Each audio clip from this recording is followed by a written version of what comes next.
Hey guys, good morning. What is up? Derek from Bomb Socks here. Good to be with you for another exciting episode of BOM-BITES, where we're here to help you feast upon the words of Christ, one bite at a time. So I'm excited because we are getting ready to start one of my favorite sections of the Book of Mormon. It's Mosiah 1 through 3, and I love this section. But let me back up and tell you why I love this section so much. Now, in order to do this, full disclosure of the Crimmin family, I got to turn this into rehab for a second. The Crimmin family struggles with this thing called contention. Let me tell you why. So there are 8 of us. Now, when I say 8 of us, it's my wife and I and our 6 crimlets, as I call them. We've got our oldest, who is 21, going down to our 10-year-old son. Now, on occasion, when you have 6 kids in 10 years, you're going to have some contention. You're going to have a lot of it. You're going to have much of it. And for me and my wife, that has been the bane of our existence, trying to bring peace into a home where you've got so many conflicting personalities. And so let me tell you one of the reasons why I love King Benjamin so much. First of all, I named a child after King Benjamin. We did. Our youngest son, Ben. He's named after King Benjamin. So King Benjamin means a lot to myself and a lot to our family. Let me tell you why we love him so much. Now, in order to understand his character, before we even get to his amazing discourse which he gives, we got to back up a little bit and show you his character. In order to do that, you got to go back to Words of Mormon. So if you go back to Words of Mormon, let me just share with you here, as we're actually introduced to King Benjamin in Omni. But you get to Words of Mormon in verse number 12. It says, King Benjamin had, quote, somewhat of contentions among his people. In fact, 4 verses later, it says they had much contention.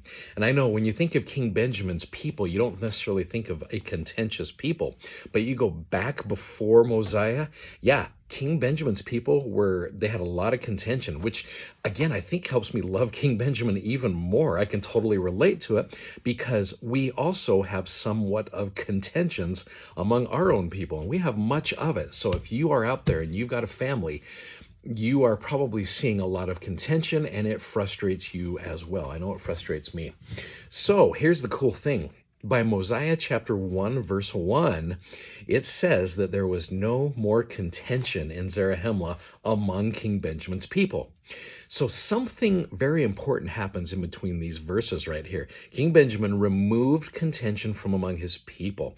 So this begs a pretty important question to all of us who want to do the same thing in our own families. How do you get from somewhat or much contention to no more contention? And in fact, you get further on into King Benjamin's address in Mosiah 5, they have no more disposition, to do evil, but to do good continually. So he does some amazing things. And I wanted to go through just a quick little pattern to show you what he does. So before we get into Mosiah 1 through 3, we got to set up what he does with his people. So first of all, if you go to Words of Mormon, you go to verses 13 and 14, it talks about how he fought with his own arm and in the strength of the Lord. And he fought even with the sword of Laban. I mean, how cool is that? He is using the very same sword that Nephi used to defend his people, and he's using it in defense of his own people. Once that sword left Laban's hand, that thing went through a lot of righteous hands after that. And King Benjamin was just this valiant warrior. I know we think of him as this, king, this older man, but he was a valiant warrior. He drove out enemies. It says he drives out false Christs. It says he shuts the mouths of false Christs, and he punishes false teachers and preachers among his people. He does that in those few verses right there.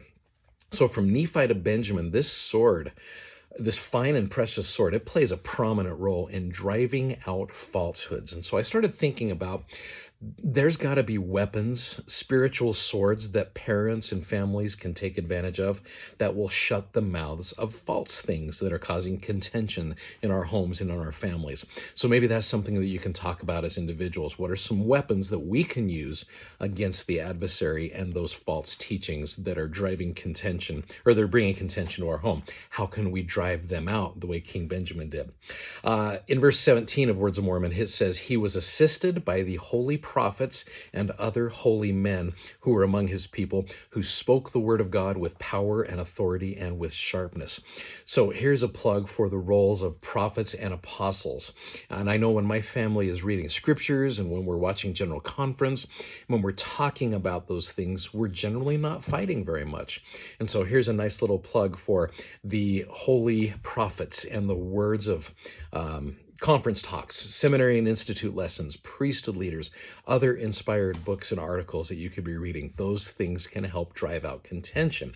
And then the third thing it says is he himself, this is verse 18, he was a holy man who labored, quote, with all the might of his body and the faculty of his whole soul, and also the prophets.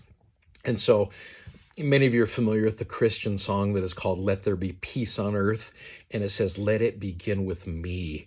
And I really believe if we want peace to prevail in our homes, then it's got to begin with us. And it is dang hard some days, because it's going to require every ounce, like it says in there, of body and soul to be the catalyst for it. And here's another plug for prophetic assistance as well. As we ourselves try to be holy, we ourselves need to find that truth through those words of prophets right there. And King Benjamin helped his people learn to love God. As you learn to love God, you learn to love each other more. In fact, later on in 4th Nephi, it says that there was no more contention in the land because of the love of God which existed among the people.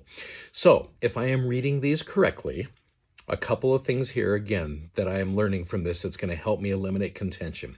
You use the tools and weapons that the Lord has provided for you. You drive out those contentions and those false teachings by utilizing those words of prophets and other holy individuals.